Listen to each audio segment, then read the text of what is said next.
हर महादेव, जय श्री महाकाल साधकों। तो आशा करते हैं कि आप सब अच्छे भले होंगे, आपके परिवार में सब कुछ कुशल मंगल चल रहा होगा।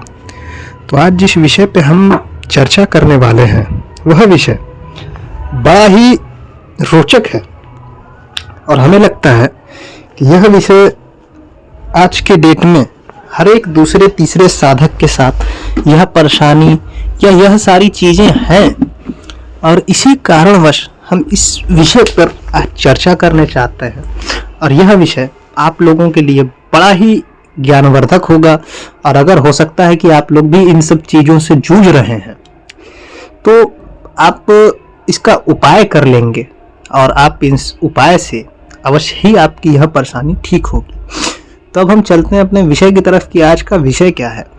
आज का विषय यह है कि मंत्र कार्य करना बंद कर दिया। जैसे कि आपने किसी मंत्र का सिद्धि किया, जैसे मान लेते हैं कि आपने हनुमान जी के मंत्र का सिद्धि किया, वह मंत्र में बहुत सारे परहेज रखे जाते हैं, वह परहेज आपने नहीं रखे।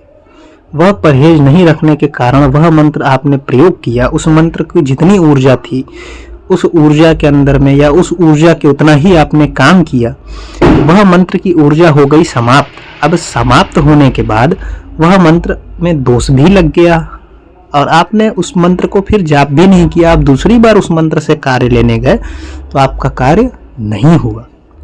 उसका सबसे बड़ा वजह यह है कि पहली चीज कि आपका मंत्र दोषित हो चुका। दोष कैसे लगता है? दोष तीन चार दोष लगने के तो देखिए तीन चार प्रकार नहीं, बहुत सारे प्रकार हैं जो बहुत ही लंबा विषय हो जाएगा। इसीलिए बताते हैं ना कि गुरु परंपरा में और गुरु जी के निर्देश में ही अपनी आप किसी भी साधना को करें। कुछ बता देते हैं आपको कि कैसे कैसे दोष लगता है। जैसे मान लेते हैं कि आपने हनुमान जी का कोई मंत्र सिद्ध किया, अब आपने उस हनुमान जी के मंत्र को किसी अशुद्ध स्त्री के ऊपर उस मंत्र का प्रयोग कर दिया, किसी गर्भवती स्त्री के ऊपर उस मंत्र का प्रयोग कर दिया, तो वह मंत्र आपका कार्य तो कर देगा वहाँ पर, लेकिन कार्य करने के बाद उस मंत्र पे लग जाएगा दोष।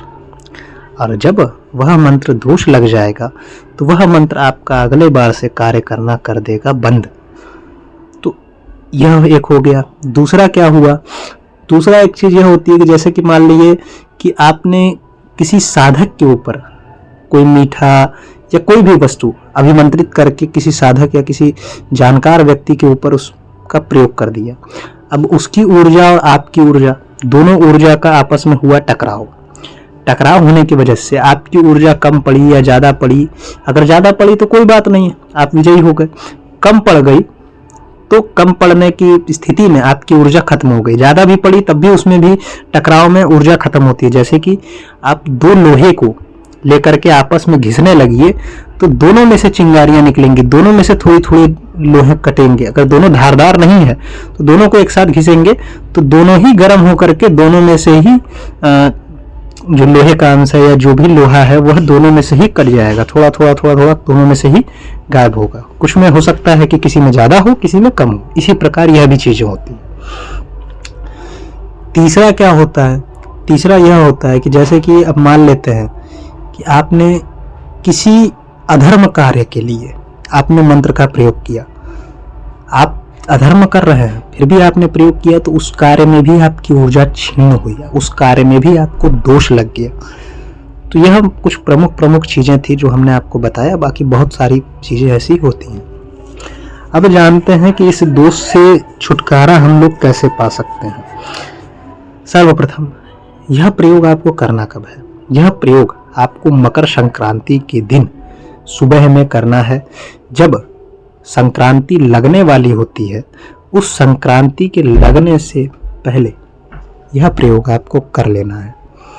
करना क्या है? आपको काले तिल के 108 लड्डू बनाने हैं। काले तिल के 108 लड्डू बनाने हैं और उस लड्डू को आपने बना करके अपनी जो भी आपकी पूजन विधि है, जैसे आप डेली पूजा करते हैं उसको कर लीजिए। फिर उसके बाद संकल्प ले लीजिए कि मैं अपने इस मंत्र के दोष से मुक्ति हेतु मकर संक्रांति के शुभ पर्व में मैं यह संकल्प लेता हूँ या लेती हूँ ठीक है। करने के बाद आपने करना क्या है, जैसे कि कोई भी एक मंत्र है, उस मंत्र को एक लड्डू आपने हाथ में लिया, एक बार पढ़ा, फिर उस लड्डू को दूसरी जगह रख दिया, फिर एक बार लिया लड्डू को, फिर एक बार मंत्र पढ़ा, फिर रख दिया। ऐसे ऐसे करके 108 बार मंत्र पढ़ना, 108 बार लड्डू को हाथ में लेकर के पढ़कर रखते जाना है अलग, ठीक है। अब आपका यह विधान कंप्लीट हो गया। अब इसके बाद आपको क्या करना है, वह लड्डू को या तो आप किसी पंडित को दान कर दीजिए, जो पंडित सात्विक हो, तामसिक ना हो, ठीक है। या तो उस लड्डू को अगियारी जला करके, हवन कुंड बना करके, उसमें उस लड्डू को एक पोटली के सहित उस लड्डू को उसमें डाल दीजिए। यह हो गया आपका मंत्र, जो भी दोष लगा है वह दोष आपका मंत्र से हट जाएगा। इसके बाद आपने जो मंत्र का यह किया है क्रिया, उस मंत्र को आप 7 दिन 11 दिन, उसके बाद 7 दिन 11 दिन का एक अनुष्ठान और कर लीजिए, आपका मंत्र दोष मुक्त हो जाएगा। तो आशा करते हैं साधकों यह वीडियो आपको पसंद आई होगी, आपको इस वीडियो से अवश्य कुछ जानकारी मिली होगी, और इस प्रक्रिया को करें और इसका लाभ उठाएं। चलता हूँ साधकों, मकर संक्रांति की आप सभी को ढेर सारी शुभकामनाएं। हर हर महादेव, जय श्री महाकाल।